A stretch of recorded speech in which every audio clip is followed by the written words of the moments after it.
Olá, amados irmãos, é um prazer imenso estarmos aqui reunidos com o objetivo de compartilhar mais um ensino da Escola Bíblica Dominical.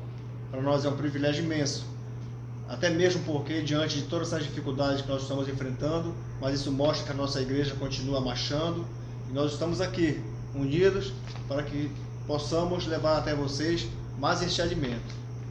Aproveite, assista esta aula, compartilhe com o máximo de pessoas que puder. Se você não tiver inscrito nos nossos canais, se inscreva e vamos juntos aprender mais de Deus e das suas verdades para que a gente continue firme na rocha e prontos para enfrentar o que está por vir, porque sabemos que Cristo é o nosso refúgio, é o nosso guardador e nele estaremos sempre seguros.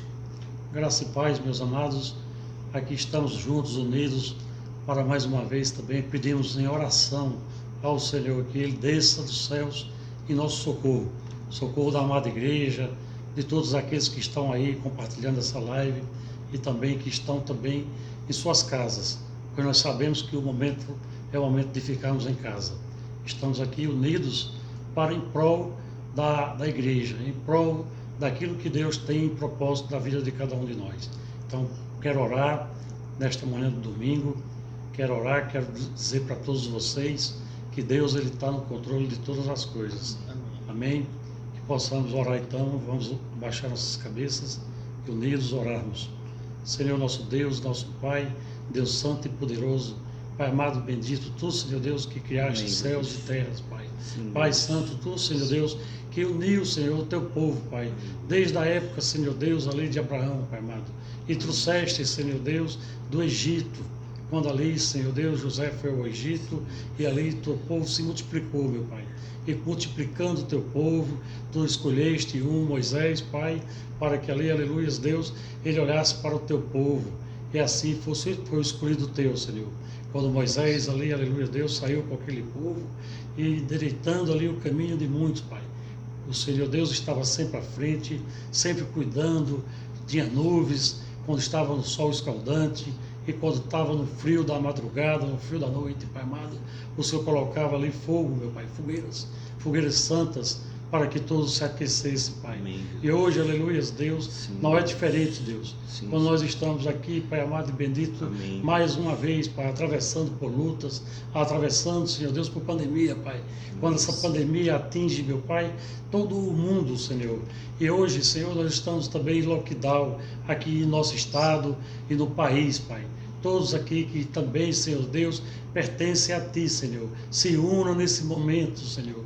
É o momento do qual, Senhor, nós precisamos, meu Pai, estar fortalecidos em união, participando do corpo de Cristo Jesus. Aleluia. Que hoje, aleluia, Deus, Tu és o grande sacerdote, Senhor Jesus, Sim. que está aqui para conosco, para nos libertar, para nos salvar e também para curar, Pai. Que o Senhor Deus é quem tem a cura, Pai, Sim. para esta pandemia. O Senhor Deus é quem vai à frente em todas as situações. Deus Santo e poderoso, nós entregamos, Pai amado, a cada um, Pai, que está precisando em leito de hospital, nas Tuas mãos, Senhor. Amém, Senhor. Entregamos, Pai amado, também, Senhor, aqueles que estão ali cuidando em hospital, os médicos, os paramédicos, os enfermeiros, Pai, todos aqueles que recebem, Pai, o enfermo, Pai, que eles também sejam protegidos, meu Pai, meu Deus, para que não possam também contrair este vírus, meu Pai amado. Em nome de Jesus, nós te pedimos, Senhor, pela amada igreja, porque a igreja que ora é uma igreja, papai, que intercede, é uma igreja que está sempre à altura, Senhor, de estar recebendo os milagres de Deus. Deus, obrigado, meu Pai, por esta igreja, Pai. Obrigado, te agradecemos, Senhor Jesus Cristo, por cada irmão, Senhor, pela vida dos pastores, Pai, que o Senhor Deus já ungiu cada um, Senhor, como pastor teu aqui na terra, Senhor, Amém. para apacentar tuas ovelhas e também, Senhor, para se unir, Pai, mais e mais, um e outro, Pai. Todos os pastores sejam unidos, meu Pai. Amém. E eles próprios, Pai amado, também, Senhor Deus, possam estar alicerçados, Pai, na Tua palavra sempre, para que a Tua palavra possa ser alimento na vida desses que necessitam, Senhor. Todos que necessitam, Senhor, do alimento que desceu dos céus, que é o pão vivo, que é o Senhor Jesus Cristo, que é a palavra de outrora, mas que hoje, aleluia, Deus, é a palavra viva, é a palavra eficaz, Aleluia. a palavra que é mais cortante, Pai amado, do que a espada de dois gumes, que penetra, Senhor, a alma, a junção e a medula, Senhor Deus, e se torna apta, Pai, para corrigir, para redarguir os pensamentos do coração do homem. Aleluia, Deus. Glorioso, bom Deus, nós estamos aqui, Deus, mais uma vez, Pai, para também estudar essa palavra, e que o Senhor Deus possa estar cuidando neste domingo, Pai, de cada família que esteja em seus lares, que esteja também, aleluia, Deus, precisando, Senhor, desta oração. Por esta oração, aleluia, Deus, é o alimento que o Senhor Deus nos fortalece e que leva por intermédio dos teus servos, Pai, a cada família e a cada ser vivente da terra. Pois Jesus está conosco, o Espírito Santo está aqui neste lugar. Amém. Aleluia, Deus. E assim, meu Deus, o Espírito Santo de Deus, ele pode soprar em todos os lugares, como ali também, Senhor, o Senhor já falaste para Nicodemos. Que o Espírito Santo sopra, meu Pai, aos 4 cantos do mundo e volta aqui onde nós estamos também, para soprar aqui em nossas vidas. Em nome de Jesus, Pai, nós agradecemos e também desde já, aleluia, Deus, nós te pedimos misericórdia, Pai, para que o Senhor desça com tua misericórdia e que o Senhor Deus alimente esta lição. Que esta lição, aleluia, Deus, não é nós que estamos para falar, mas o próprio Deus, o próprio Espírito Santo está aqui nos instruindo para falar deste amor, desta lição. Em tudo, Senhor, seja feita a tua vontade. Amém. Em nome de Jesus. Amém. Amém.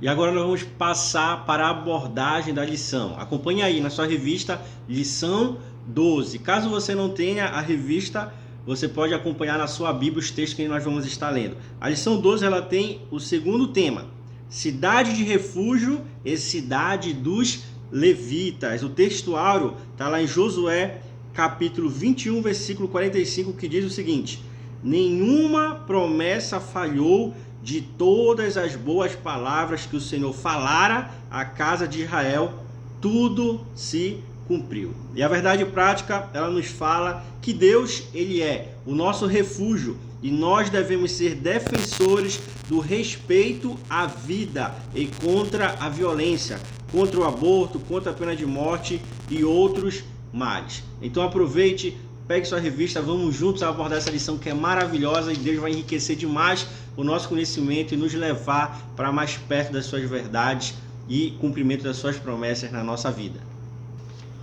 Para que a gente possa entender melhor o que nós vamos falar sobre a cidade de refúgio, acompanhe aí na sua Bíblia Josué, capítulo 20, do versículo 1 ao 9. Diz o seguinte: as cidades de refúgio. O Senhor disse a Josué: diga aos israelitas que designem as cidades de refúgio de acordo com as instruções que dei a Moisés. Qualquer um que matar alguém acidentalmente e sem intenção poderá fugir para uma dessas cidades. Será um lugar de proteção contra os parentes da vítima que quiserem vingar a sua morte.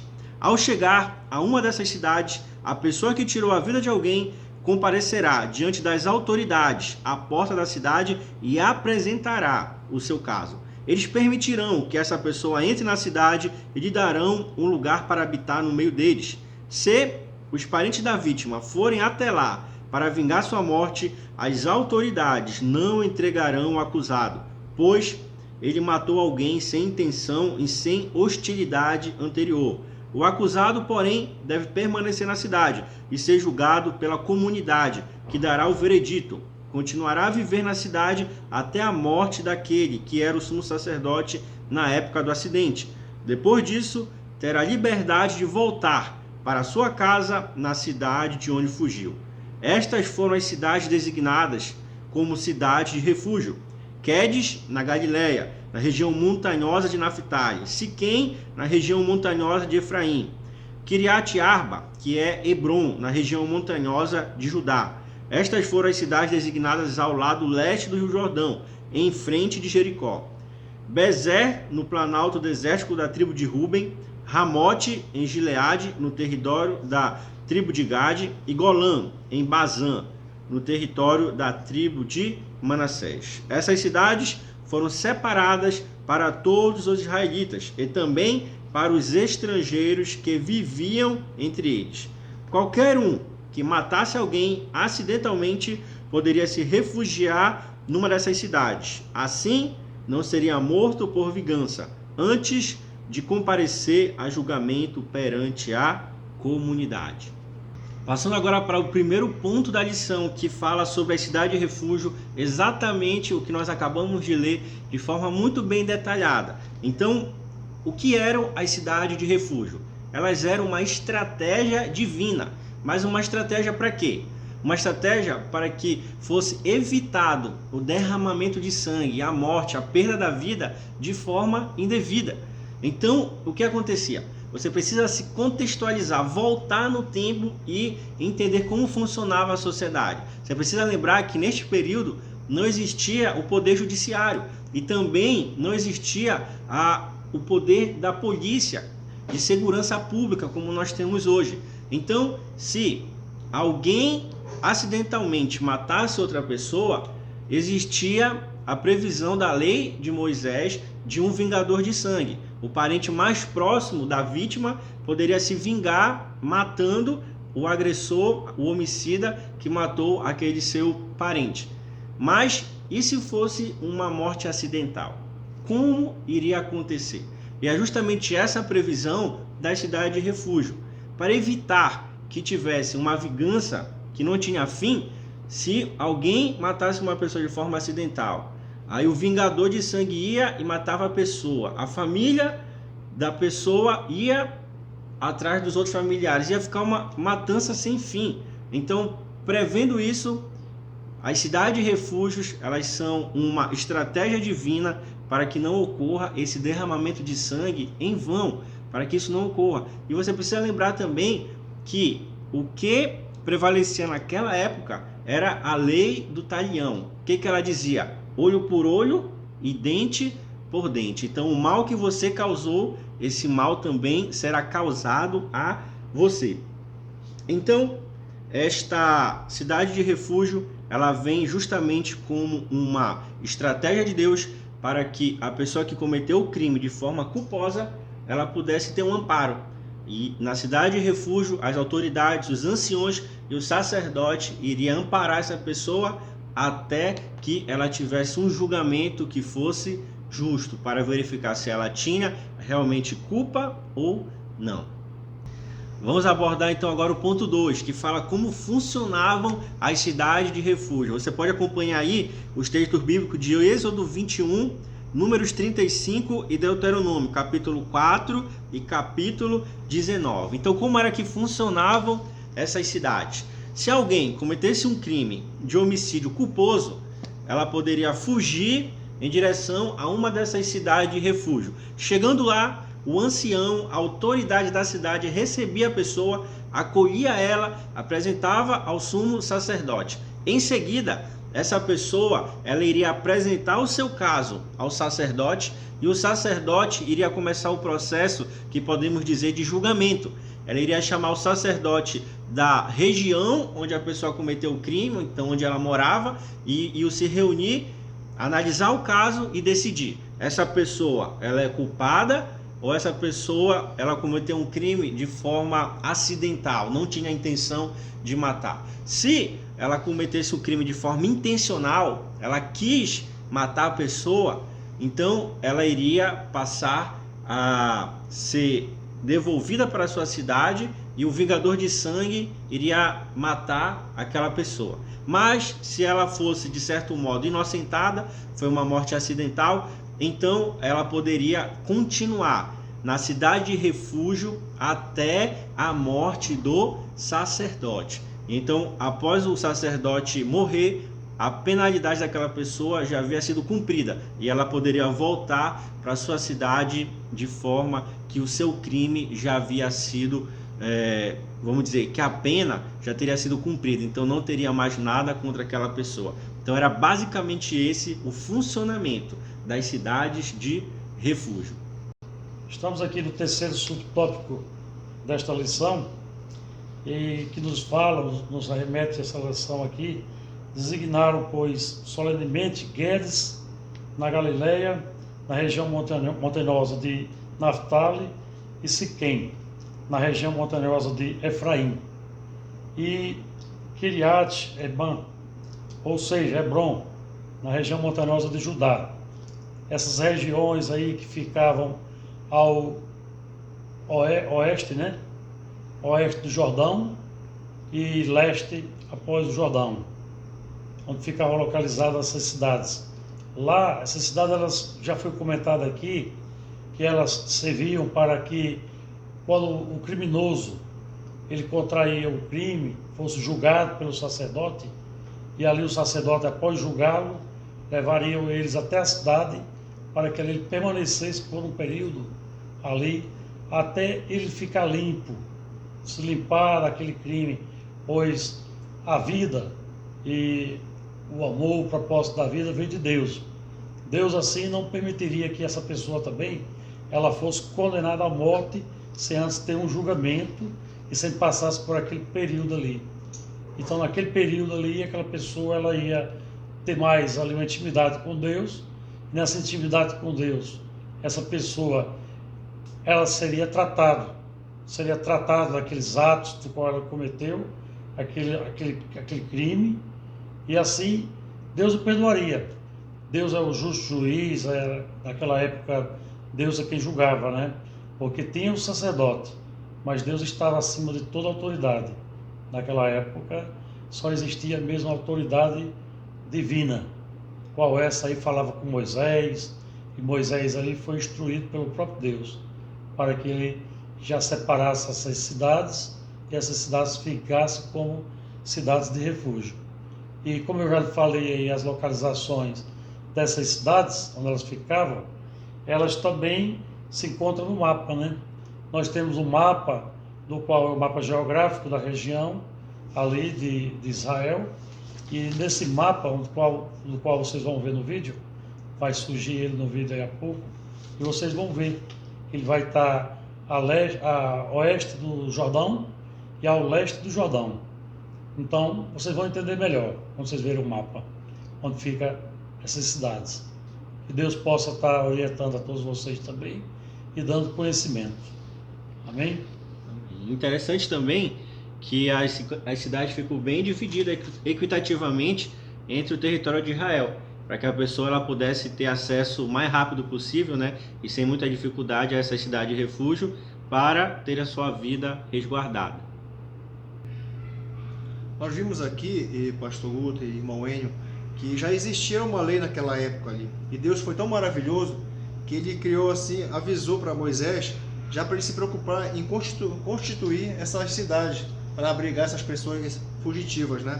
Então, é como se Deus tivesse criado uma emenda naquela lei, que a partir daquele momento lá, de quando eles fossem até essa cidade, eles tivessem esse cuidado, né? As pessoas pudessem ampará-los e defender contra esse, né, com esse crime. Quase sempre o homicida era morto, apedrejado, e a testemunha do crime era a primeira pessoa a lançar a pedra, seguido dos demais da família, do morto e da comunidade. Se o vingador de sangue matasse uma pessoa que retornou para a sua cidade depois da morte do sacerdote, ele seria julgado como assassino pela própria comunidade. Todavia, se voltasse antes da morte do sacerdote e o vingador o matasse, nada ocorreria com o vingador. Então quer dizer que se ele matasse o homem antes da morte do sacerdote, né, quer dizer, ia se voltar contra ele. Sim. Ele que ia sofrer as consequências. Não é isso? Exatamente.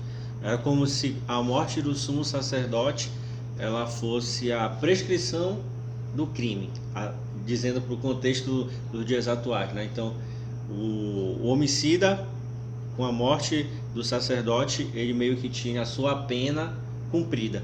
Então ele ficava livre para a sociedade. Mas se ele fugisse da cidade de refúgio com o sacerdote ainda vivo e o vingador soubesse o matasse, o vingador de sangue então não seria culpado pela morte dele, pois ele não havia na verdade cumprido a sua pena. O ponto 2 fala justamente da morte do sumo sacerdote, que diz assim, ó, se o homicida deixasse essa cidade antes de o sacerdote morrer, não havia reconciliação com Deus e nem com a sociedade, e a pessoa ficaria à mercê do vingador de sangue. A morte do sumo sacerdote aponta para a reconciliação do homem com Deus e sua libertação pela morte de Jesus Cristo. Perfeito. A gente entende também aqui, né, que Jesus, ele é o nosso grande sumo sacerdote. Que a Bíblia ela fala que todos pecaram e foram destituídos da glória de Deus. Então nós estávamos em uma situação, irmão Enio, de guerra com Deus, porque nós estávamos em pecado. Então nós éramos inimigos de Deus. Mas em Jesus Cristo, com a sua morte na cruz do Calvário, ele perdoou nossos pecados, ele pagou a nossa dívida e nos reconciliou com Deus, nos dando a oportunidade de vivermos de novo em conciliação com o nosso Pai, com Jesus Cristo e com o Espírito Santo. Então, a cidade de refúgio e todo esse contexto apontam justamente para Jesus Cristo e o seu relacionamento com a sua igreja, com a sua noiva, que somos nós. Bom, vamos aqui para o terceiro subtópico do segundo tópico, que fala da justiça e misericórdia de Deus. Se encontra no livro de Josué, no capítulo 20, versículo 6.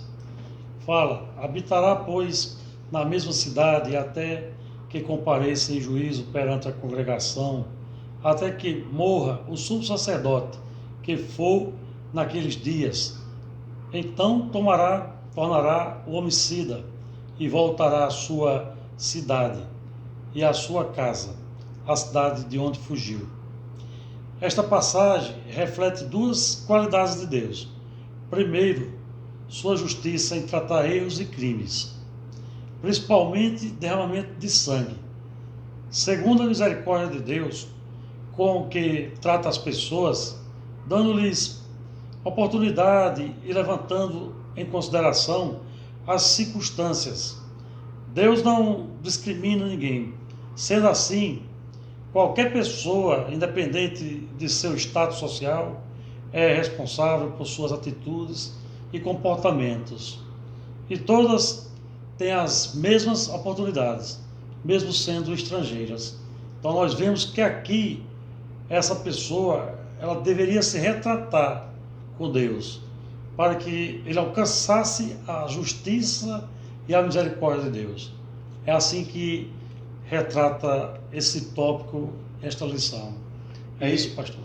E nós temos um hábito de falar, né, pastor e irmão Enio, que Deus é fiel. Só que nós esquecemos que ele também é justiça. A justiça. Né? Que ele também cobra. Ele é amor, ele nos abençoa, né? Mas ele quer também que nós façamos a nossa parte. A gente precisa estar andando no caminho da obediência, fazendo a vontade dele, fazendo isso que nós estamos fazendo hoje aqui, né? Quer dizer, nós saindo da sua zona de conforto e continuar marchando. A igreja não pode parar, né, pastor? Amém, exatamente. Avançando agora para o capítulo 21, a cidade dos levitas, terceiro e último ponto da nossa lição de hoje. A gente vai ver que os levitas eles tinham 48 cidades que eram divididas em todo o território de Israel de forma equitativa. E dentro dessas 48 já estavam incluídas as 6 cidades de refúgio. O primeiro subtópico diz o seguinte: a herança dos levitas é o Senhor. Josué, capítulo 13, versículo 14, diz o seguinte: tão somente a tribo de Levi não deu herança. As ofertas queimadas do Senhor, Deus de Israel, são a sua herança, como já lhe tinha dito. O livro de Josué repetidamente reconhece que os levitas não receberam o território do mesmo modo que as demais tribos. A herança deles seria o Senhor, assim como as ofertas apresentadas na tenda do sacrifício. Os levitas da família de Arão tinham a única ocupação de servir como sacerdote, e as demais famílias seriam os auxiliares responsáveis pelas demais funções de apoio ao culto. Diz também o Senhor a Arão: na sua terra herança nenhuma terás, e no meio deles nenhuma porção terás. Eu sou a tua porção e a tua herança no meio dos filhos de Israel. Então, os levitas, eles eram os ensinadores, intérpretes dos mandamentos e da lei do culto. Eles eram a voz do povo diante de Deus. Eles eram os que ministravam a bênção e os oráculos como você pode ler lá em Números, capítulo 6, versículo 22 ao 27. Eles também eram aqueles que protegiam a arca no período das batalhas, em tempos de batalhas. E a localização e as distribuições das terras dos levitas sugerem que eles também eram os guardiões da fé e da cultura, funcionando contra as religiões idólatras de Canaã. As cidades dos levitas, elas foram dadas por cada tribo dentro do seu território e na proporção de cada extensão da herança de cada uma, conforme determinação de Deus. A herança dos levitas, todavia, é o Senhor, Ele próprio, não as cidades. Então a gente vê aqui, irmão Isandro, irmão Enio, que os levitas, eles não tinham a herança territorial. Eles não recebiam terra, não recebiam animais como herança, mas eles tinham a herança de carregar o DNA de Deus. Eles tinham a herança de carregar os ensinos da lei de Moisés, e não somente ler a lei para o povo, mas eles a interpretavam, explicavam a lei para o povo. E as 48 cidades deles, elas estavam divididas de forma equitativa por Israel, de modo que sempre que nós tivéssemos o anseio de receber algo de Deus, de ouvir a palavra de Deus, orar a Deus, as pessoas teriam rápido e livre acesso ao santuário, ao templo de Deus e aos levitas, que eram justamente os responsáveis por levar essa palavra de Deus até o povo e também levar as orações do povo até Deus. Então, as cidades dos levitas, elas nos remetem a estarmos sempre cumprindo a nossa missão como cristãos, porque hoje nós somos os levitas do Senhor. Hoje nós somos os sacerdotes de Deus, aqueles que carregam a presença viva do Espírito Santo em nós.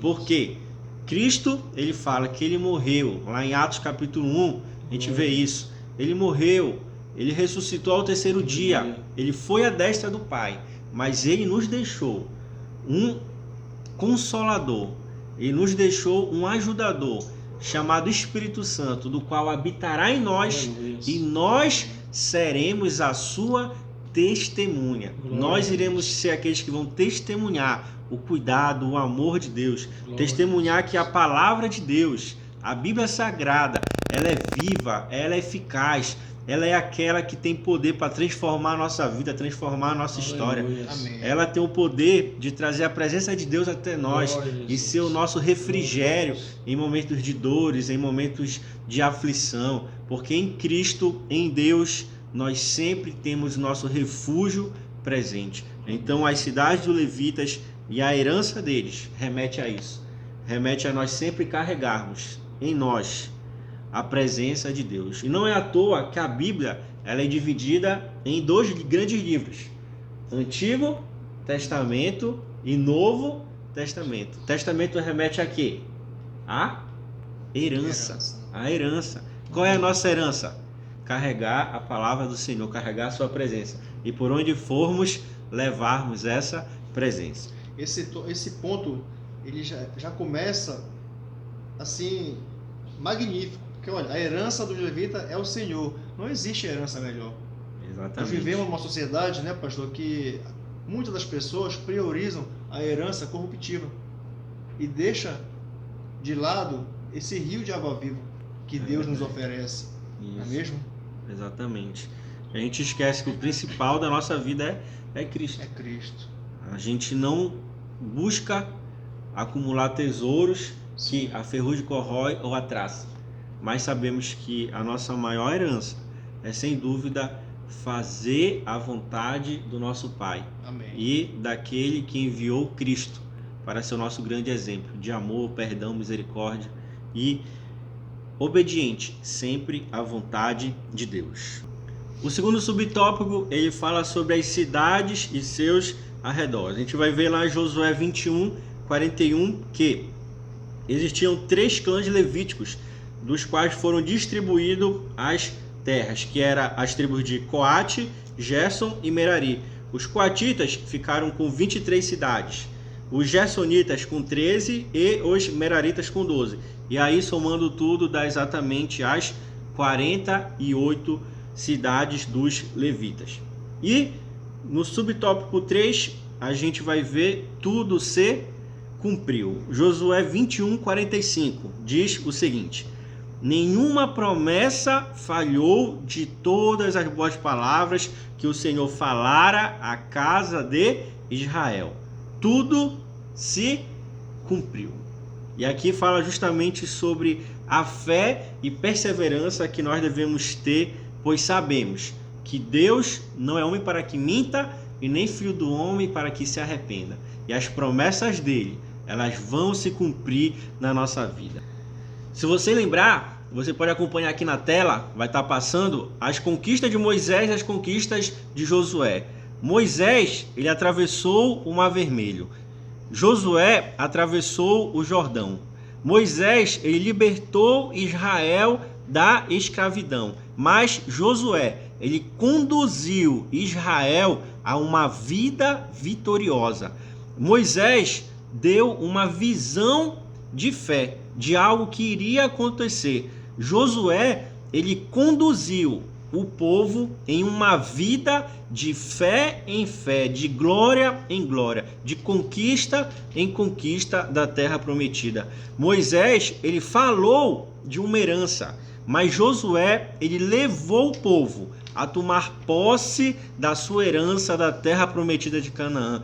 Moisés, ele antecipou o que iria acontecer, mas Josué, ele conquistou, realizou, ele experimentou o cumprimento das promessas de Deus. Então tem momentos na nossa vida que nós seremos destinatários das promessas de Deus, mas há um momento que essas promessas precisam se materializar, se cumprir na nossa vida. Então que nós possamos continuar perseverantes. Haverá luta, haverá gigantes, haverá muralhas a serem vencidas, mas se permanecermos firmes, como Josué e o povo permaneceu, nós temos a certeza que Deus aí nos conduzirá de vitória em vitória, de glória em glória, e nós iremos experimentar o cumprimento das suas promessas na nossa vida e na nossa família. Então, queria convidar você a continuar firme servindo a Deus, firme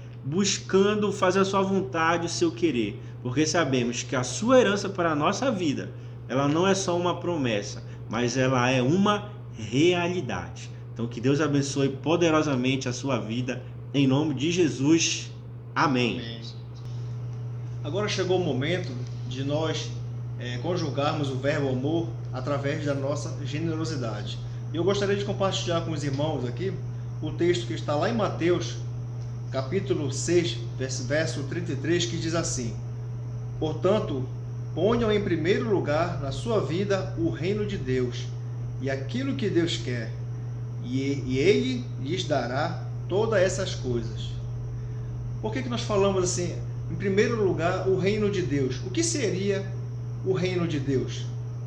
Nós possamos ir um pouquinho além, e lá no capítulo 25 de Mateus, versículo 35 diz assim: pois eu estava com fome e vocês me deram comida, estava com sede e me deram água, era estrangeiro e me receberam na sua casa, estava sem roupa e me vestiram, estava doente e me cuidaram de mim, estava na cadeia e foram me visitar. Querido, esse versículo fala justamente do que a nossa igreja vive. A nossa igreja, ela cuida, ela veste, ela alimenta, ela visita enfermos. Então é muito importante, nesse momento, você, daí da sua casa, contribuir com essa obra que tem avançado, que tem alcançado vidas, que tem transformado vidas, famílias. Então você pode ter certeza que você vai estar investindo no reino de Deus. E olha o que diz lá em 1 Coríntios, capítulo 13, verso 2. Poderia ter o dom de anunciar a mensagem de Deus, ter todo o conhecimento, entender todos os segredos e ter tanta fé que até poderia tirar as montanhas do seu lugar. Mas se não tivesse amor, eu não seria nada. Então esse é o momento de você dizer: Senhor, eu amo a tua obra. Senhor, eu quero que essa obra cresça. Nós precisamos, queridos, Use esse momento. Deixa Deus trabalhar na sua vida. Não se preocupe com o dia da manhã. Não se preocupe se você está passando por necessidade, se o momento está difícil. Esqueça, coloque isso de lado. Deus nos prometeu cuidar dessas coisas, mas nós precisamos investir em primeiro lugar no seu reino. Amém? Aqui embaixo vai estar as contas da igreja, onde você pode depositar. Nós temos também o Pix, que é o PicPay, qgpicpay@yahoo.com. Repetindo, qgpicpay@yahoo.com. Amém? Nesse momento nós vamos orar. Feche seus olhos e apresente a sua vida. Se você não tem o que ofertar, mas levante sua mão para o Senhor e deixa que Ele vai agir tremendamente. Amém? Senhor nosso Deus, nós queremos te agradecer, Pai, por mais este momento. Te agradecer, Deus, pelo dom de nossas vidas, Pai. Continue, Senhor, conosco. Continue, Senhor, fazendo a Tua obra, Pai. Que nós possamos estar sempre depositando, Senhor, no Teu altar as nossas vidas, Senhor amado, as nossas dificuldades, Deus. Que em nenhum momento, Pai, nós venhamos olhar para elas, Pai, mas sim para Ti, Senhor. Porque Tu és o único que está 24 horas ao nosso favor. E é em Ti que nós temos que confiar. E é em Ti que nós temos que acreditar e ter fé. Em nome de Jesus, abençoa meus irmãos, Pai. Eu não sei como eles estão vivendo nesse momento, Pai, mas Tu sabes e Tu conheces a necessidade de cada um, Pai. E nesse momento, Senhor, que Tu venhas com as Tuas mãos protetoras prosperar, Senhor. Aonde há dificuldade, que Tu venhas abrir portas, Senhor. Aonde tiver lutas, Senhor, que Tu venhas criar oportunidades, Senhor, para os meus amados irmãos, que eles possam, Senhor, ser abençoados em nome de Jesus. Amém. A nossa igreja não para. Contamos com a sua contribuição, com cesta básica, roupa ou alimentos individuais. Se você quiser doar, está passando aqui na tela o nosso WhatsApp. Você manda uma mensagem, combina com a gente, que a gente pode até você pegar, você pode entregar na igreja, porque sabemos que muitas pessoas estão precisando. Nós estamos aqui justamente para apoiar as pessoas que necessitam. E também, toda terça-feira, ciclo de oração por meio do Google Meet, às 19 horas. Se você quiser participar, nos mande uma mensagem também, que a gente manda o link para você e você vai estar orando conosco às terça-feiras a partir das 19 horas. E para finalizar, gostaria de desejar que Deus abençoe poderosamente a sua vida. Nesse domingo, hoje, será o aniversário da igreja, faremos um culto online especial. Participe, nos assista lá pelo YouTube ou pelo Facebook e vamos juntos adorar, glorificar a Deus, porque Ele tem sido o nosso refúgio sempre presente. Que Deus abençoe poderosamente a sua vida e que o amor de Deus, a graça de Jesus e a consolação do divino, poderoso Espírito Santo seja com você e com a sua família, lhe dando saúde e paz em nome de Jesus. Amém. Amém. Amém.